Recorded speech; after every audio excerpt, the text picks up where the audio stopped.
இயேசு கிறிஸ்துவின் இனிதான நாமத்தில் இன்றைய ஆவிக்குரிய சிந்தனைக்கு உங்களை அன்புடன் வரவேற்கின்றோம். இப்போதும் ஒரு பாடலுக்கு பின்பு உங்கள் சிந்தையை தெளிவிக்கும் ஆவிக்குரிய செய்தியை கேட்கலாம். வெள்ளங்கள் பூரண்டு மோதினாலும் உள்ளத்தின் உறுதி அசையாதே. 7 மடங்கு நெருப்பு நடுவிலும் இயேசு நம்மோடங்கு நடக்கின்றார்.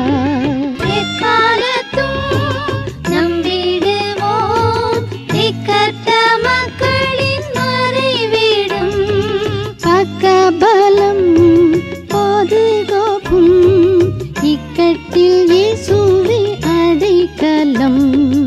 முடிவு பரியந்த நம்மோடு கூட இருக்கிற நம்முடைய ஆண்டவராக இயேசுவின் நாமத்தில் நான் உங்களை வாழ்த்துகிறேன். இந்த நாள் நம்முடைய ஆவிக்குரிய சிந்தனைக்காக மத்திய எழுதின சுவிசேஷம் 28 அதிகாரம் 20 வசனத்தை நான் வாசிக்கிறேன். நான் உங்களுக்கு கட்டளையிட்ட யாவையும் அவர்கள் கைக்கொள்ளும்படி அவர்களுக்கு உபதேசம் பண்ணுங்கள். இதோ உலகத்தின் முடிவு பரியந்தம் சகல நாட்களிலும் நான் உங்களுடனே கூட இருக்கிறேன் என்றார். ஆமேன்.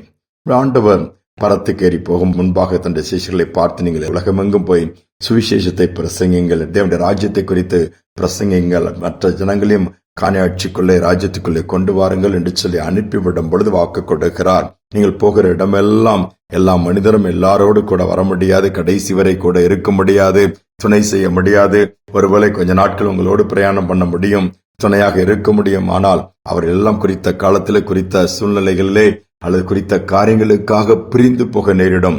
ஆனால் நான் உலகத்தின் முடிவு பரியந்தம் சகல நாட்களிலும் உங்களுடனே கூட இருப்பேன் என்று சொல்லி வாக்கு கொடுக்கிறார். இம்மையிலும் நம்மோடு கூட கடைசி வரை இருக்கக்கூடிய ஒரு நபர் இயேசுதான். மறுமையிலும் நம்மோடு கூட அல்லது அவரோடு கூட வாழக்கூடிய பாக்கியத்தை கொடுக்கிறவரும் இயேசுதான். அந்த இயேசுவானவர் தான் இந்த வாக்கு கொடுக்கிறார். அநேக நேரம் எனக்கு யார் இருக்கிறார், என்னுடைய நிலைமை பரிதாபமாக இருக்கிறது, நான் அனாதையாக இருக்கிறேன், அல்லது முதியோர் இல்லத்தில் நான் விடப்பட்டு விட்டேனே, என்னுடைய பெற்றோர்கள் சொல்லி எத்தனையோ பேர் அங்கலாய்க்கிறதை பார்க்க முடிகிறது. இயேசு இருக்கிறார். கடைசி வரை அவர் ஒருவரையும் தள்ளாமல் அநாதி தேவனாய் அடைக்கலமாயிருந்து நடத்த வல்லவராய் இருக்கிறார். ஊழியத்து நிமித்தமா மிஷினரிகளாய் கணவன் மனைவியும் வட மாநிலத்திலே மலைய பகுதியிலே ஊழியம் செய்ய போகிறார்கள். ஊழியத்தை இருவரும் இணைந்து நன்றாக கர்த்தர் நடத்தி கொண்டிருக்கிறார். ஊரின் கொஞ்சம் வெளிப்பகுதியிலே ஒரு குடிசை மாதிரி கூடாரம் போட்டு அங்குதான் அவர் தங்கி இருக்கிற இடம். அப்போ போய்கொண்டிருப்ப கணவன் மனைவி தான் ஊழியத்திற்கு போவார்கள். ஒரு நாள் 2 நாள் கழித்து மீண்டும் தன்னுடைய இடத்திற்கு வருவார்கள்.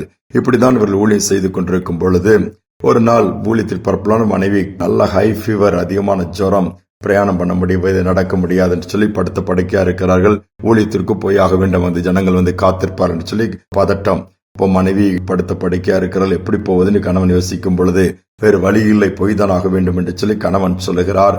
மனைவியிடம் நான் ஊழியத்திற்கு போய்விட்டு வந்து விடுகிறேன், 2 நாள் திரும்ப வந்து விடுவேன் சொல்லும் பொழுது அந்த மனைவி என்ன சொன்னாங்க, சரி நீங்க போங்கன்னு சொல்லல, மாறாக நான் இப்படிப்பட்ட ஒரு நிலைமையில என்னை விட்டுட்டு போறீங்களா, எனக்கு உதவி செய்ய யாருமே இல்லையே, எழுந்து தண்ணீரை சுட வைக்கணும் என்று சொன்னாலும் கூட என்னால் முடியாமல் இருக்கிறேன் என்று சொல்லி அந்த அம்மா அங்கலாய்க்கிறாங்க. ஆனால் இவர் என்ன பண்ணுகிறார், கொஞ்சம் எல்லாவற்றையும் ரெடி பண்ணி விட்டு நீ பார்த்துக்கொள், நான் இங்க இருந்தேன்னா ஒன்னும் செய்ய முடியாது, அருகில மருத்துவமனை கிடையாது, மருத்துவமனைனா பல மைல்கள் நாம் கடந்து போக வேண்டும், அதுவும் பாசிபிலிட்டிஸ் இல்ல, செபிப்போம், ஆண்டவரால் தான் முடியும், நான் அவருடைய வேலையாய் போகிறேன், நான் இயேசுவின் ஊழியத்தை செய்ய போவதனால் உன்னை இயேசு பொறுப்படுத்திக் கொள்வார் சொல்லி தைரியம் கொடுத்து விட்டு போய்விடுகிறார். ஆனால் அவர் மனதில் ஒரு துக்கம், ஏதாவது என் மனைவிக்கு ஏற்பட்டு விட்டால் ஒருவேளை நான் திரும்பி வரும்பொழுது உயிரோடு இருப்பாளா, அப்படி பலவித கேள்விகள். ஆனாலும் 2 நாட்கள் கழித்து ஊழியத்தை முடித்து விட்டு திரும்பி வரும்போது பதட்டம், வீட்டில் என்ன இருக்குமோ, எப்படி நடந்திருக்குமோன்னு சொல்லி பார்க்கும்போது வீடு முன்பகுதி நல்லா சுத்தப்படுத்தப்பட்டிருக்கிறது. வீட்டிற்குள் போனால் மனைவி உட்கார்ந்து இருக்கிறார்கள், நல்லா சமைத்து வைத்து கணவன் வருகிற நேரம் என்று சொல்லி பார்க்கும்போது இவருக்கு நம்பவே முடியவில்லை. வியாதிப்பட்ட ஒரு சரீரமாலேயே அந்த சகோதரிய சரீரம் தெரியவில்லை. அவ்வளவு சந்தோஷமா வாங்கப்பான்னு சொல்லி சாப்பாடு கொடுத்து என்ன நடந்துச்சு, நல்லா ஃப்ரெஷ் ஆயிட்டேன், நல்லா ஆயிட்டேன்னு சொல்லும்போது நீங்க போயிட்டீங்க, நான் படுத்த படுக்கையாதான் இருந்தேன், ஆனால் நான் ஜெபித்த ஆண்டவரே நான் தனியா இருக்கிறேன், என்னால் ஒன்றுமே செய்ய முடியவில்லை, கணவனோ உம்முடைய வேலையாய் போயிருக்கிறார்கள், என்னை நினைத்திரலோன்னு ஜெபம் போது ஆண்டுடைய கரம் என்னை தொட்டதை நான் உணர்ந்தேன். அவ்வளவுதான், என் பலவீனம் மறைந்து விட்டது, சுகம் உண்டாகிவிட்டது, எழுந்து வேலையை செய்து காரியங்களை செய்ய ஆரம்பித்தேன் என்று சொன்னார்களாம். எவ்வளவு பெரிய ஆச்சரியம்! ஆண்டவர் கூட இருந்து நடத்துகிற தேவன், நம்மை கரம் பிடித்து ஒவ்வொரு சூழ்நிலையும் தூக்கி நிறுத்தி அழகு பார்க்கிற தேவன், அந்த தேவன் தான் நம்மோடு கூட இருக்கிறார். சோர்ந்து போக வேண்டாம்.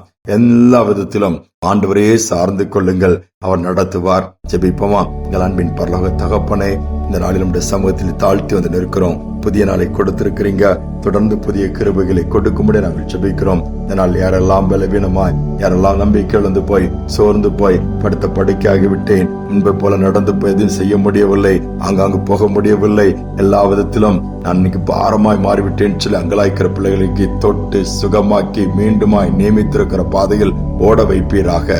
பலவீனங்களை மாற்றுவீராக. மனதில் ஒரு தைரியத்தை கொடுப்பீராக. பலவீனப்பட்ட கால்கள் பலன் அடையட்டும், இருதயம் பலன் அடையட்டும், கிட்னி பலன் அடையட்டும், ஒவ்வொன்றிலும் சுகம் உண்டாகட்டும். எல்லாம் தனது பணிகளை நேர்த்தியா இயேசுவை நாமத்தினால் செய்யும்படி நான் ஜெபிக்கிறேன். இந்த வல்லமை இதை கேட்டுக்கொண்டிருக்கிற ஒவ்வொரு பிள்ளையுடைய சரீரங்களுக்குள் பாயட்டும். அப்பா, கூட இருக்கிறதை காண்பிக்கும்படியா ஒரு தொடுதல் உண்டாகட்டும். அற்புதங்களின் நாளாக இந்த நாள் இருக்கட்டும். தாழ்த்தி ஒப்புக் கொடுக்கிறேன். துதிகனமே ஏற்றுக்கொள்ளும் இயேசுவின் நாமத்தில் பிதாவே, ஆமேன், ஆமேன். உலகத்தின் முடிவு பரியந்தம் சகல நாட்களிலும் உங்களுடனே கூட இருக்கிறேன் சொன்ன ஆண்டவர் நம்மோடு கூட இருக்கிறார். இந்த நம்பிக்கையோடு, இந்த சிந்தையோடு இந்த நாளை தொடருவோம். மீண்டுமாய் நாளை தினம் சந்திப்போம். கரம் பிடித்தவர் என்னை கடைசி வரை கரை சேர்த்து மகிழ்ந்திடுவார். கரம் பிடித்தவர் என்னை கடைசி வரை கரை சேர்த்து மகிழ்ந்திடுவார். நம்பத்தக்கவர், உண்மையுள்ளவர், நம்பத்தக்கவர், உண்மையுள்ளவர், சொன்னதை செய்பவர், சொன்னதை செய்பவர், நேற்றும் இன்றும் நாளை என்றும் மாறாதவர், நம்பினோரை என்றும் அவர் கைவிடாதவர், நேற்றும் இன்றும் நாளை என்றும் மாறாதவர், நம்பினோரை என்றும் அவர் கைவிடாதவர், நம்பத்தக்கவர், உண்மையுள்ளவர், நம்பத்தக்கவர், உண்மையுள்ளவர், சொன்னதை செய்பவர், சொன்னதை செய்பவர்.